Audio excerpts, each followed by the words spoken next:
It is the name of perhaps the most powerful piece of spyware ever developed.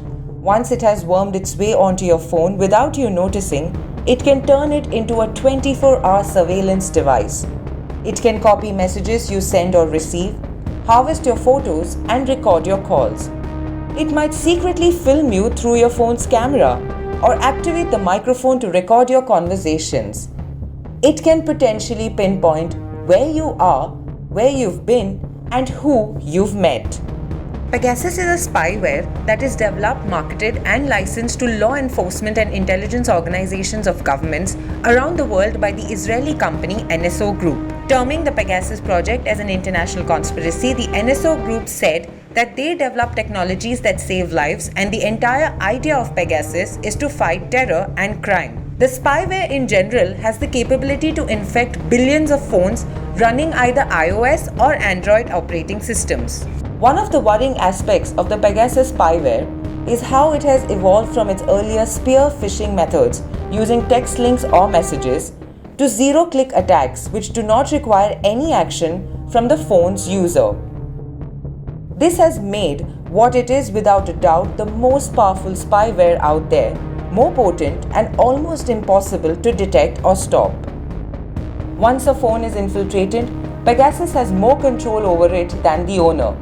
This is because in an iPhone, for instance, the spyware gains root-level privileges.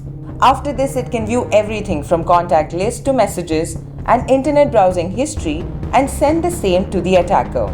The earliest version of Pegasus discovered, which was captured by researchers in 2016, infected phones through what it calls spear-phishing, text messages or emails that trick a target into clicking on a malicious link. How do zero-click attacks work? A zero-click attack helps spyware like Pegasus gain control over a device without human interaction or human error.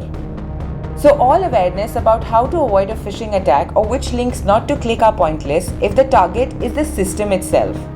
Most of these attacks exploit software which receive data even before it can determine whether what is coming in is trustworthy or not, like an email from a client. Earlier this year, cybersecurity firm ZecOps claimed iPhones and iPads have had a traditional vulnerability to unassisted attacks, especially with its Mail app. From iOS 13, this became a vulnerability to zero-click attacks too. On Android phones running version 4.4.4 and beyond, the vulnerability was via the graphics library. Attackers have also exploited vulnerabilities in WhatsApp, where a phone could be infected even if an incoming malicious call was not picked up, and in Wi-Fi chipsets, users to stream games and movies.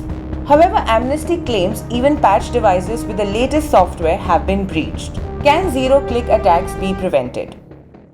Zero-click attacks are hard to detect given their nature and hence even harder to prevent. Detection becomes even harder in encrypted environments where there is no visibility on the data packets being sent or received. One of the things users can do is to ensure all operating systems and software are up to date so that they would have the patches for at least vulnerabilities that have been spotted. Also, it would make sense to not sideload any app and to download only via Google Play or Apple's App Store. If you are paranoid, one way to go is to stop using apps altogether and switch to the browser for checking mails or social media, even on the phone. Yes, this is not convenient, but security experts suggest this is more secure.